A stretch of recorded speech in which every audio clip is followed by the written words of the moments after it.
माहिर इक़्तिसादियात प्रोफेसर आमिरुल्लाह खान ने मुल्क की आवाम को हर किस्म के बहरान से निपटने के लिए तैयार रहने और सोच समझकर पैसे खर्च करने का मशवरा दिया है।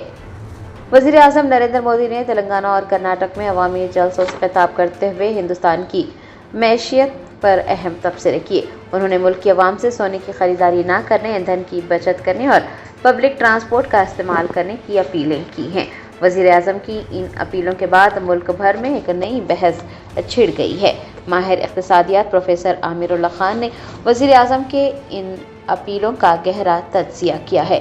उन्होंने IND टुडे से ख़ुसूसी बातचीत के दौरान मुल्क की मौजूदा माशी सूरत हाल पर तफसीली रोशनी डाली और आवाम से मुस्तक़बिल में किसी भी बहरान से निपटने के लिए तैयार रहने को कहा। माहिर इक़्तिसादियात ने आवाम से अपील की है कि वो पैसे की बचत करें और उसे सोच समझ कर खर्च करें। कह रहा था कि ज्वेलरी जो है, आप देखिए ये गरीब लोग जो ज्वेलरी बिजनेस में काम करते हैं उनको उनकी दहाड़ी चले जाती। वो पहले गैस के शिकार थे, जब गैस महंगी हुई तो उनको खाना नहीं था, वो चले आए। आप लोगों ने देखा होगा सूरत में बहुत सारे लोग। अब आप देखिए कि जो ज्वेलरी बिजनेस के लोग हैं जिनको पहले 15 मिनट में असर हुआ, उनकी हिम्मत नहीं है कि वो कुछ कहें। वो सब टीवी पे आके कह रहे हैं नहीं कोई बात नहीं, हमारा नुकसान हुआ तो क्या हुआ, मुल्क का फ़ायदा हो रहा है। और ये कहा जा रहा है बार बार कि इससे पहले भी हुआ था और इससे पहले भी हुआ था। देखिए इससे पहले क्या हुआ था, ये कहा गया है कि आपके पास ज्वेलरी है, आप आके दे दें, डोनेट कर दें। हाँ, मेरी ज्वेलरी, इंदिरा गांधी ने कहा मेरी ज्वेलरी है मैं दे रही हूँ। बड़े बड़े लोगों से कहा गया, वो याद होगा आपको, सारे फिल्म स्टार आए, उन्होंने अपनी ज्वेलरी दी। और वो तब हुआ था जब हिंदुस्तान जंग लड़ रहा था चाइना से और पाकिस्तान से। अब हम कौन सी जंग लड़ रहे हैं, हम तो किसी से जंग नहीं लड़ रहे हैं। तो ये जो हुआ ये बहुत हमारी मुल्क की मईशत के लिए एक अजीब धक्का पड़ा। वैसे ही हम परेशान हैं, वैसे ही पेट्रोल के प्राइसेस से परेशान हैं, वैसे ही हम फर्टिलाइज़र नहीं है इसकी वजह से परेशान। उसके ऊपर से एक और ये दिन ब दिन जो महंगाई बढ़ रही है उसके लिए आम पब्लिक को फीस की मार है, हर तरीके से मार पड़ रही सब। तो जनरल पब्लिक के लिए आपका मशवरा क्या है? देखिए ऐसा है कि पिछले 8-10 साल में सबसे ज़्यादा जो कीमतें बढ़ी हैं वो 2 सेक्टर में बढ़ी हैं। वो ऐसे सेक्टर हैं जिनके बारे में जो लोग अक्सर नहीं यूज़ करते, तो उनको समझ ही में नहीं आ रहा है कि कितनी ज़्यादा बढ़ गया। आपने एक तो कह दिया एजुकेशन। जितनी महंगी अब पढ़ाई इंडिया में हो गई है उतनी महंगाई शायद कभी थी नहीं।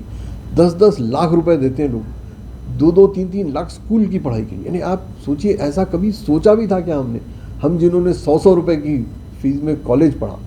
तो एक तो पढ़ाई वैसे ही बहुत कम लोगों को मिलती थी, अब तो सिर्फ उनको जिनके पास लाखों रुपए हैं। और दूसरी जो मार पड़ी है वो सेहत, हेल्थ केयर के कॉस्ट इतने ज़्यादा बढ़ गए हैं, अब इतने ज़्यादा बढ़ गए हैं कि लोग अक्सर ये सोचते हैं कि मैं हॉस्पिटल जाके मरूं या घर में रह के। ठीक भी हो जाऊंगा तो मर जाऊंगा, क्योंकि पैसे तो सब उसमें चले जाएंगे।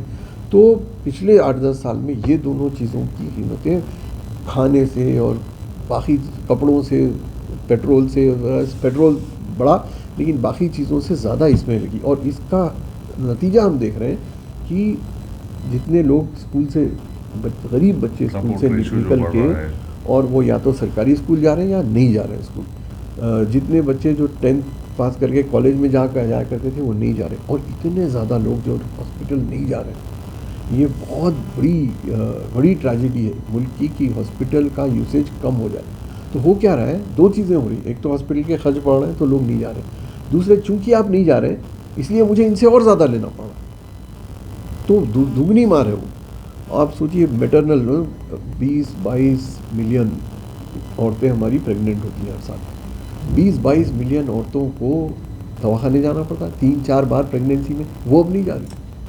तो वो बच्चे के हेल्थ पे क्या असर पड़ेगा, अगले 20 साल में क्या असर पड़ेगा जब वो बड़ा होगा, ये सब बहुत बड़े मसले हैं। तो आम लोगों के लिए तो ये है कि अगले कुछ दिन तो हमें बहुत तैयार रहना चाहिए, क्योंकि जो बेसिक चीज़ है पेट्रोल, वो 50 से 90 से 110 से 120 डॉलर कीमत पहुंच गई है।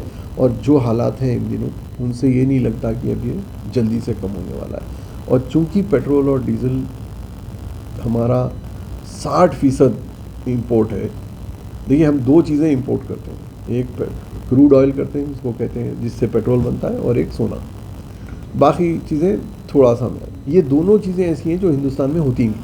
ये दोनों चीज़ों तो इम्पोर्ट करना ही है हमको, और ये इम्पोर्ट हर वक्त बढ़ता जा रहा है। एक तो उसकी वॉल्यूम बढ़ती जा रही है क्योंकि आपको ज़्यादा तेल चाहिए, और उसकी कीमत भी बढ़ती जा रही है, तो दुगनी मार है हम पे।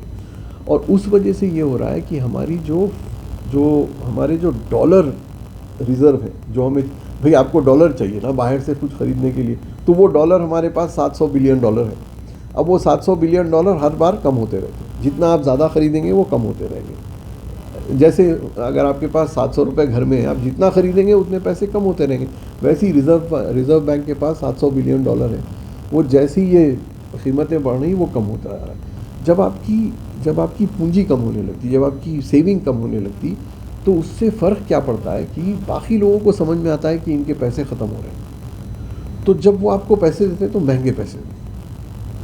आपके पास 10 लाख रुपए है, आप आइए इनको बोलिए कि मुझे 200 रुपये कर्जा दो, तो वो ऐसे ही दे देंगे। जब इनको पता चलेगा कि अब आपके पास नहीं है पैसे, तो या तो वो 200 रुपये आपको नहीं देंगे, या बोलेंगे कि इस पर मैं 10% इंटरेस्ट लूँगा, वो बोलेंगे 40। वो इंडिया के साथ हो रहा है कि जैसे हमारे फॉरेन एक्सचेंज रिजर्व्स कम होते, जैसे हमारी एक्सचेंज रेट ख़राब होती है, हमारा इंटरेस्ट रेट बढ़ जाता है। इंटरेस्ट रेट बढ़ने से हर चीज़ महंगी हो जाती है, क्योंकि हम सब जितने कॉरपोरेट सेक्टर हैं वो सब कर्ज़ लेके ही तो बनाते हैं।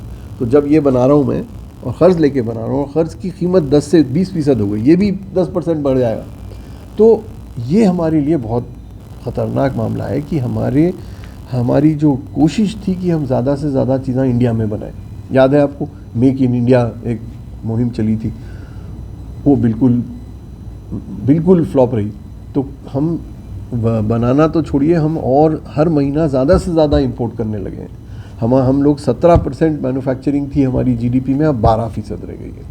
तो उस वजह से रुपए पे जो मार है वो अब पता नहीं कब तक। अब आप सोचिए, हम 45-50 रुपये से परेशान थे, अब हम 95-96 रुपये को देख रहे हैं।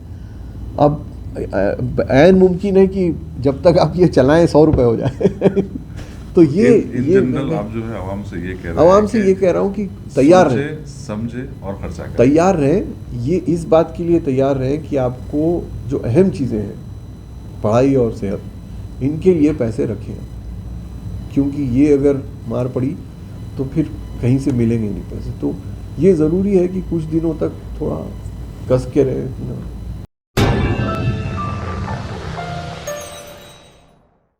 Germanton super speciality hospital national award winner doctor Mir Jawad Zar Khan, German trained senior orthopaedic surgeon and director, माहिर डॉक्टर्स डॉक्टर वासिफ आजम और doctor Bharvi Chanduri, senior cardiologist और दीगर डॉक्टर्स नुमाया खिदमत अंजाम दे रहे हैं। Robotic surgery, advance cath lab, MRI, operation theatre, ICU, 2D ultrasound जैसी सहूलियात से आरास्ता कॉर्पोरेट लेवल हॉस्पिटल। वाजबी फीस में हर मर्ज से शिफायाबी के लिए Germanton super speciality hospital, Attapur.